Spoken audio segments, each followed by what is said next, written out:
Hidden Horsepower presented by Total Seal, live from PRI 2021. How about this? Lake Speed is back, and we've got like stars of television. I don't know, real stars, real TV stars. Right here. We got honest to goodness stars. I appreciate that, and I want to smart guys too. I want to keep you around because that's good for our PR and my own ego. So. And Frankie, of course. Frankie, you get to hang out with Pat on a regular basis. I know I've met Pat and Pro Stock Pat. Oh, exactly. Right? And then he goes off and does TV star Pat, which is cool too. How are you guys doing on the show? How's it going for you? Great. I always tell people we work at Disneyland, right? Because obviously Pro Stock racing and that type is near and dear to my heart. As an instructor at Samtech, and so I've lived engines practically my entire life. And but at our school, we're doing fine. We're making TV. We're having fun. We do a lot of cool stuff, and we're very fortunate to do it. So that is great. That is great. And the show, like, what is your vibe on the show? I think we're we really try and we're DIY at heart. Obviously, we like to do a lot of stuff that people can relate to, and so a lot of that is conveying technical information. Because we're all about education. Me and Pat, we like data, we like information, we like learning, and so we like to try and transfer that to our viewer in the best way we can. In a way that people who are watching it and just starting out, they can understand, but people who I've been doing this for years can also maybe learn something. Exactly. Power Nation's been going for quite a while now, Pat. Yeah, Power Nation, the entity, RTM, it's been going for 25 plus years, and again, at the heart, it's DIY. We're educating people on how to work on stuff themselves with great parts, and that's a huge part of it. You have to have great parts to make great power. Exactly. Not to make things do what you want. Engines themselves, again, very near and dear to our hearts. Engines are application specific, so when you do things, you have to absolutely plan what you're doing. You don't arbitrarily throw something together and hope it does something. Right. We are building engines for purpose, whether it's a street engine, it's a mud truck engine, it's a boat engine, it's an airplane, or it's a raised drag circle track or whatever. So doing stuff like that, we really we have to plan ahead, and we have to do things in a way where cylinder finish. Being a machinist, I have to. I'm very particular about some things, and quality parts. Well, you guys, how long? From a personal standpoint, I've worked with Total Seal probably my entire career.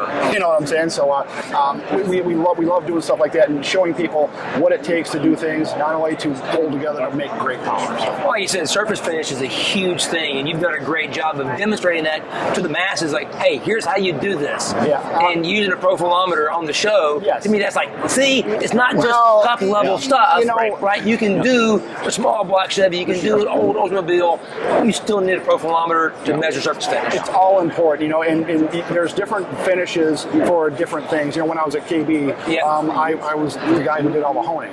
Right. So getting something that does exactly what you want for how long you want it to do it for, because everything has consumability. And things will not be optimum always. Right. So there's no magic recipe. There is not a magic recipe, and there's no universal. There are ranges for things, but that's why we do R&D. When we do R&D, we're trying to make things, I always joke about strong but not long. You can make something really good, but then it goes away and it doesn't do you any good. And there's things that will diminish. We try our best to do things the right way, and because we're data fiends, right? Right, exactly. And having a profilometer is essential to that, because like we like to say, if you don't measure it, you're just guessing. Bingo. That's not what we do. We like to be accurate, and we want to know. We will not put an engine together that we don't know what's going on inside of it, or making sure that it's set up for whatever application it's made for. Doing it on a show is sometimes difficult because we don't show. We have a limited amount of time to show things, and we do. I bet you 80% of our stuff's off camera. Well, that's what I was about to say. Most of the stuff that happens never makes it to the broadcast, but it's still awesome stuff if you can be a fly on the wall the whole way. Because, like you said, you're measuring the finish, you're making those changes based on that application, and then you have the dyno to know what it actually did. The dyno is the lie detector, and my thing is that you can't argue with facts, and that will tell you the facts. Exactly. So, So whether you like it or not, it's going to tell you what's going on. Whether you like it or not, that's correct. Sometimes it can hurt your feelings and you feel bad. Yes. But it's what it is. But one of the great things about that is we build a lot of different engines and different combinations for different purposes. And because we have the ability to dyno in-house, and our dyno, like we said, is the lie detector. It is very, very accurate. If you put that engine together the same way, if you put it together the right way, and run the same tune-up that we did, it will make that number every time. Yep. Right. Yeah. Dyno proven horsepower. Yeah. Dyno proven performance. Yep. Yes. Yeah, that is amazing. We always talk about, like, at the end, I always ask for advice, but like watching you guys interact, like this is exactly what we're always talking about. Like the old lion teaching. I'm kidding. That was a joke. It's a joke. Come on. I can do that. But no, like the transfer of information. Like this thing didn't happen by accident. It's passing of knowledge and technique and methodology. Like not what to think, how to think is what Gary Stinnett had said to us. And watching you two talk about it, work together, like this is a perfect example of what we're always talking about, like needs to happen. This job doesn't only teach you things about what you're doing, it teaches you how to learn, it teaches you how to troubleshoot. What we do is an ongoing technical challenge. And I've got a lot of experience in this business. I've never done anything else. I've been a professional engine builder since I was 17 years old. Having Frankie come out of UNOH and having the education that he has, I wish I was where he is at 22 years old. Oh, I know. How many times us old guys, they say, if you come out knowing what he did, think how much further we would all be ahead. Right. So, if you could have known back then where you could have been, it's like, oh my God, this would have been great. A little cliche, but it's 100% true. So people, I love it when new guys come up in this industry. Whether they're shade tree mechanics or they've gone and got a proper education. The big deal with that is the will and the passion to come do that. Right. And coming to PRI, that's the big thing. It was the joke with us. If you don't go to PRI, I don't know why you're in this industry. Because this is our happy place. This is our not only where all of our buddies that we've seen embraced with, but this is where you learn everything from machinery to parts to why you're using those parts. What's new and what's great. What's coming up. What are the trends? So there's a lot to it that people just don't realize. So. And you have to have that ongoing quest for knowledge. I mean, literally, you just mentioned Gary Stinnett. Yes. I just came back from doing one of the PRI education seminars. Gary Stinnett sitting in the audience. Gary's trying to learn still. Right. And I'm like, he should be sitting up where I am. I should be listening to Gary. Yeah. Right. But he is that humility to keep listening and trying to learn that quest for knowledge. And one other thing interesting too, Pat. Think about what an interesting time this is. Yes.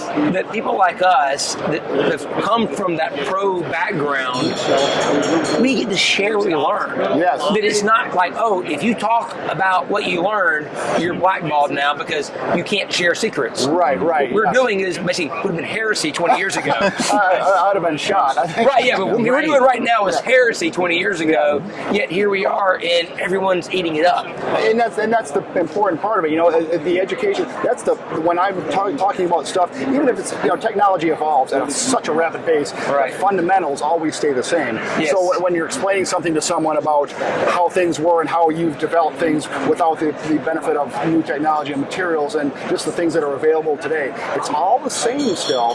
But now we can talk about it and share it, and that's how it gets people interested and gets other people passionate about what we do. This is how we all make our living. Right. Yeah. So we have to keep that going for younger generations. So there's a lot to that.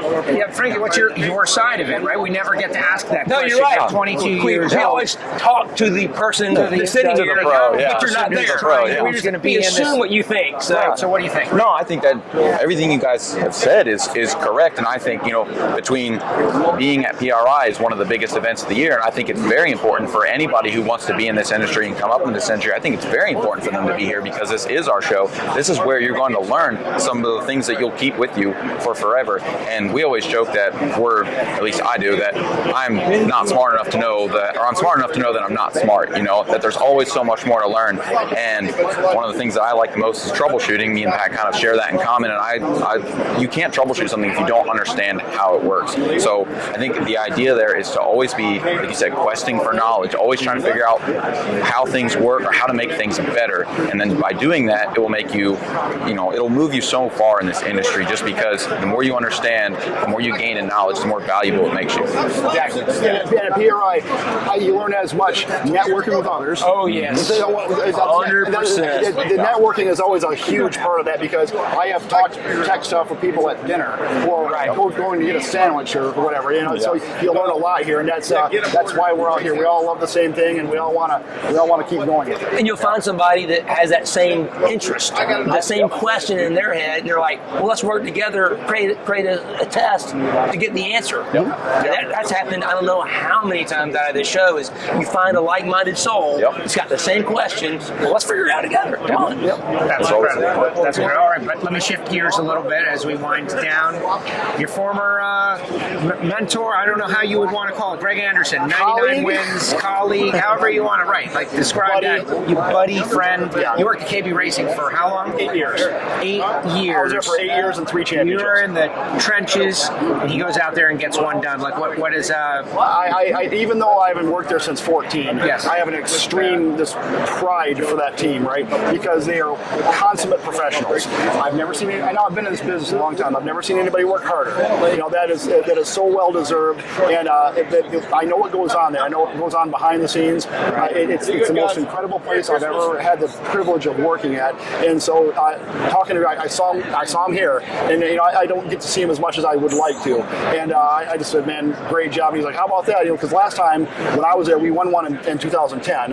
It was and Jason won one in 11. So Jason was 06 and 11, and I was there for Greg's in 10. So it was even though I'm a horrible spectator, right? So I don't go to a lot of races because it's just going to suck you right back in, right? Oh, exactly. And I love that. But seeing him, it's fantastic. I'm so proud of everybody there. And I don't know the relationship. I have a story that I heard. Whatever, Dallas Glenn, Rookie of the Year. Yeah, you're directly connected. I had a little bit to do with that one. Yes, Dallas, fantastic, sportsman racer, right? We were in the pits at Pomona, and I walked up to him, and he had his head in the car, and I talked to him, man, you did a great job. I said, you ever think about working on like a pro stock team? And the rest is history. How about that? How about that? Rookie of the Year. That's cool. Unbelievable. Yes. So when you're talking about being kind of a fan of Greg, right? It's really not that you're a fan. You're a KB alumnus.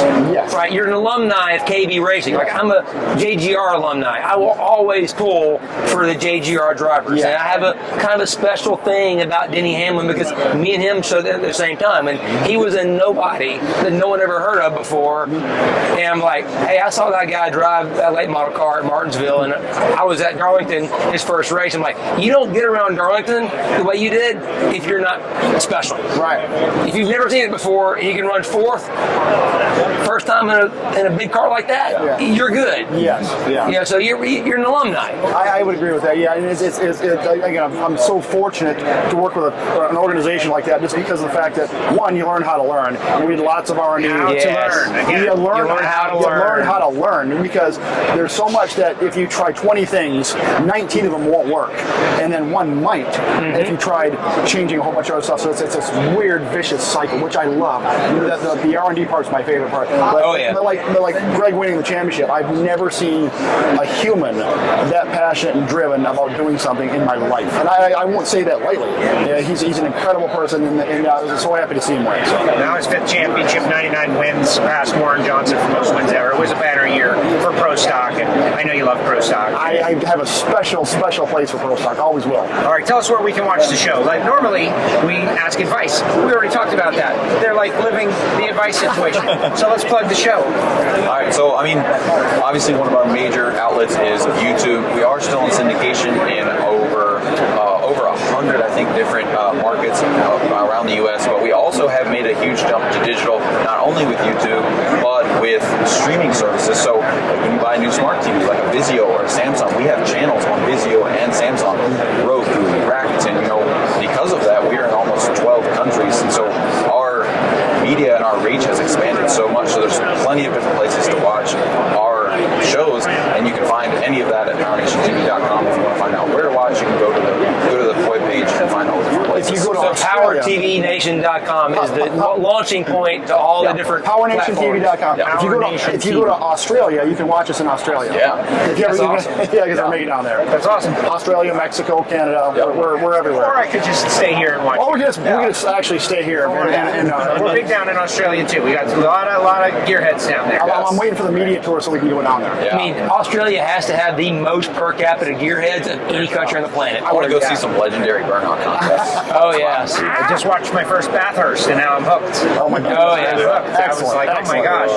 I didn't know what a wallaby was, but now I do. So there you go. Guys, thank you very much. Appreciate you taking the time. Thank you very much. Always a pleasure. Thank you, Pat. Appreciate it, guys. My That'd be pleasure. good. Thank you. Thanks. Appreciate it. Hidden Horsepower presented by Total Seal live here at PRI. What a show. Subscribe, Apple Podcasts, Spotify, SoundCloud. We'll see you on the next one.